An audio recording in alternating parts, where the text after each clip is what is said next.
Alléluia. Gloire, honneur et louange à notre Seigneur et Sauveur Jésus-Christ. Amen. Alors bonsoir bien-aimés. Par le biais de ce message que le Seigneur m'a insufflé dans le cœur, il veut que nous comprenions ceci. Qu'il est à la recherche d'ouvriers, hommes comme femmes, célibataires ou mariés, afin de toujours contribuer à l'avancée de son royaume sur cette terre jusqu'à son retour. Alors certains d'entre vous pourraient bien dire, nous n'avons qu'à attendre son retour justement.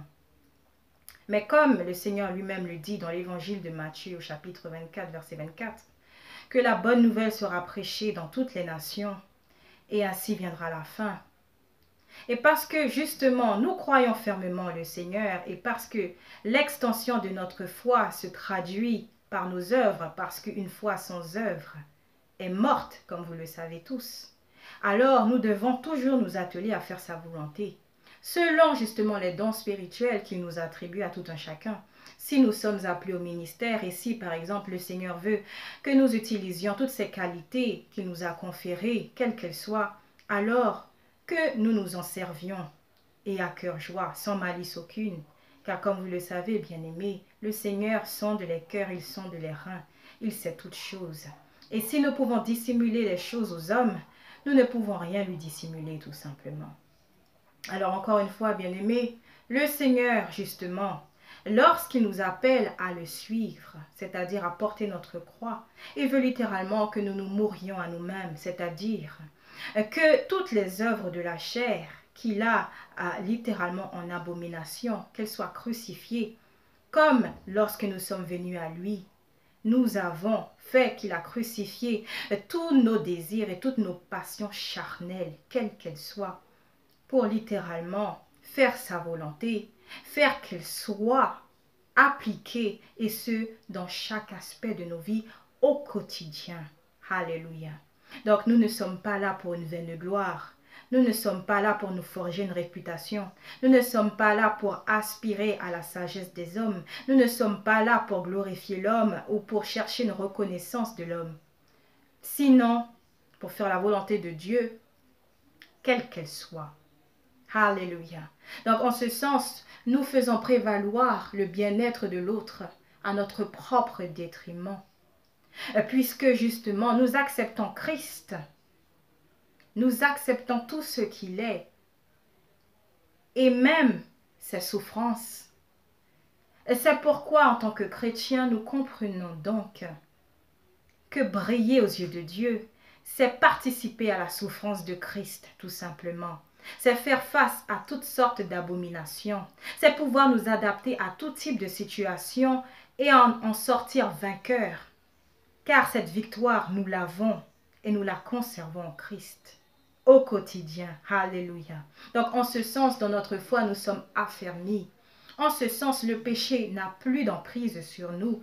Nous en sommes complètement libérés, tout simplement. Si véritablement, nous avons fait que le Seigneur siège sur notre cœur. Alléluia.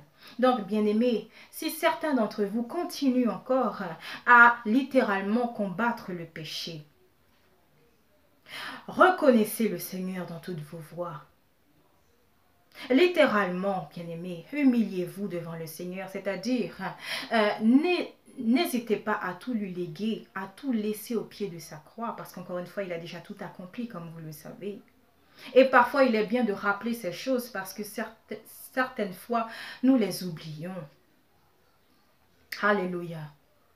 Donc, encore une fois, bien-aimés, par ce message que le Seigneur m'a insufflé dans le cœur, justement, quel que soit justement ce que l'Esprit Saint vous insuffle, quelles que soient les instructions du Seigneur, ses préceptes et autres, n'hésitez pas justement à vous y assujettir parce que vous savez tout simplement que l'ennemi, il est là, il rôde, il veille.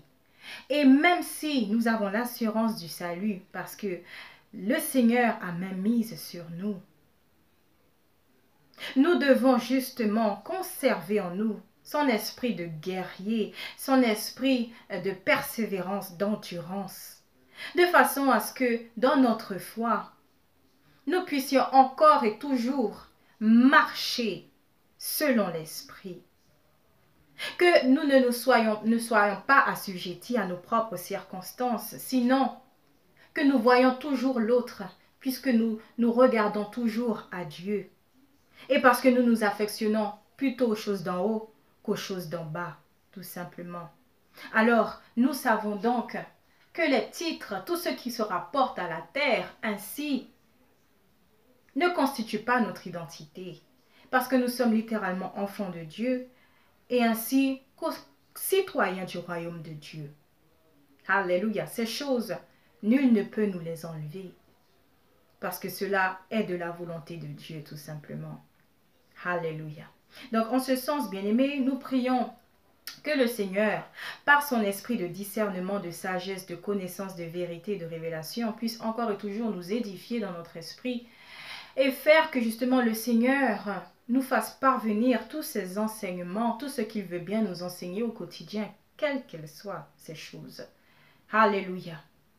Et nous comprenons donc que son esprit d'humilité, tant qu'il nous habite, alors nous nous attellerons à ce que sa vérité, sa justice soit instaurée. Cette justice de Dieu selon laquelle il veut que tout captif soit libéré, quelles que soient les formes d'oppression, quelles que soient les injustices. Puisque nous nous offrons au Seigneur tels des sacrifices vivants, ainsi nous savons que nous sommes des instruments entre ses saintes mains pour justement parvenir aux autres, pour justement véhiculer la lumière de Christ aux autres.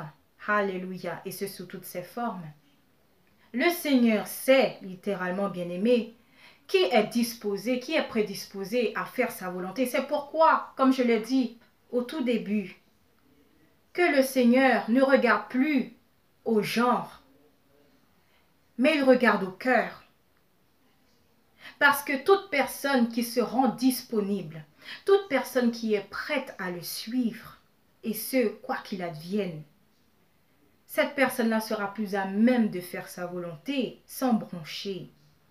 Sinon avec plaisir, parce qu'encore une fois, si nous aimons véritablement le Seigneur de tout notre cœur, de toute notre force, de toute notre âme, alors ce qu'il nous demandera de faire ne sera pas une contrainte, sinon un plaisir sous toutes ses formes.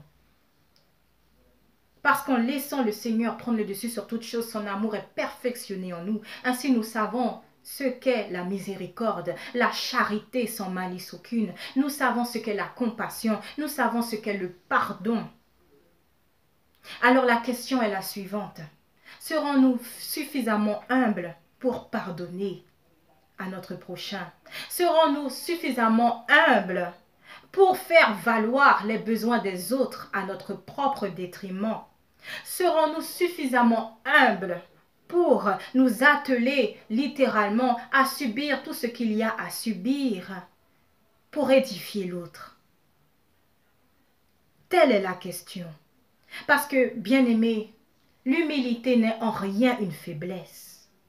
L'humilité, selon Dieu, c'est conserver notre sainte crainte vis-à-vis de lui. Parce que si sainte crainte de Dieu il y a, alors nous fermons toute porte à l'ennemi. Si toute forme d'orgueil ou d'arrogance il trouve, toute forme de souillure il y a dans nos cœurs, nous sommes plus à même de faire la volonté de Satan. Et littéralement nous détourner de la foi, avant même de nous en rendre compte. Parce que vous savez combien l'ennemi est rusé. Et c'est pourquoi, tout en forgeant notre foi dans le Seigneur, nous devons toujours être en alerte. Parce que ce combat spirituel qui littéralement oppose Dieu à Satan, nous avons également notre part à jouer.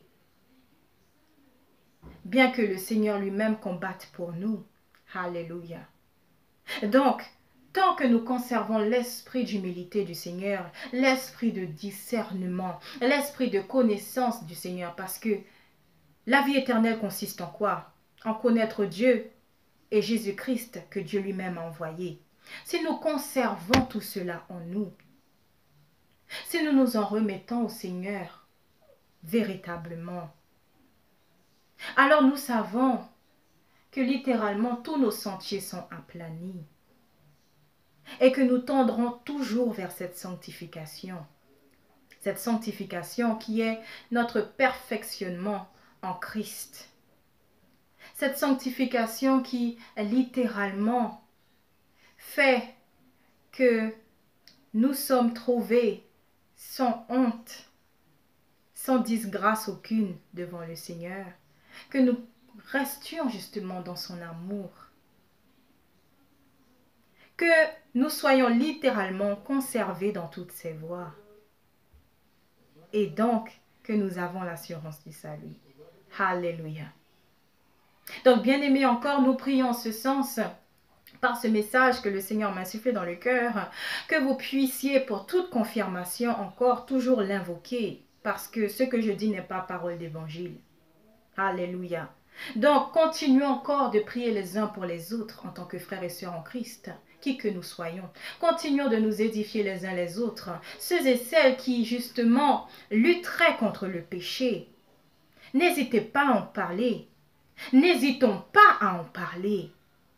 Parce qu'encore une fois, si véritablement nous connaissons le Dieu vivant, ce jugement, cette vérité qui résonnera tel un jugement, nous serons plus à même d'y faire face.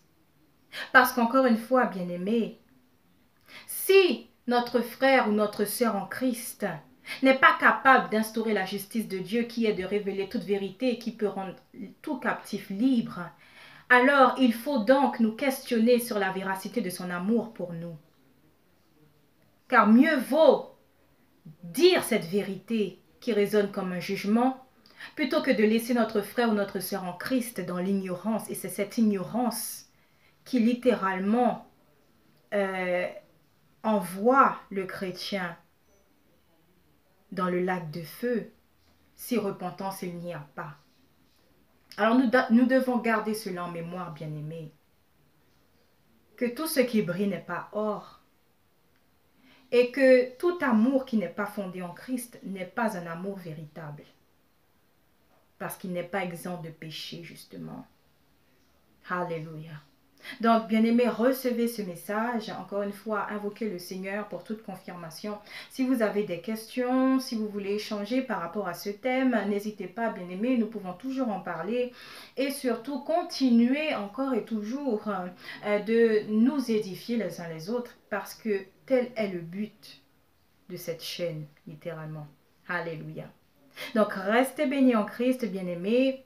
Que le Seigneur vous garde. À très bientôt.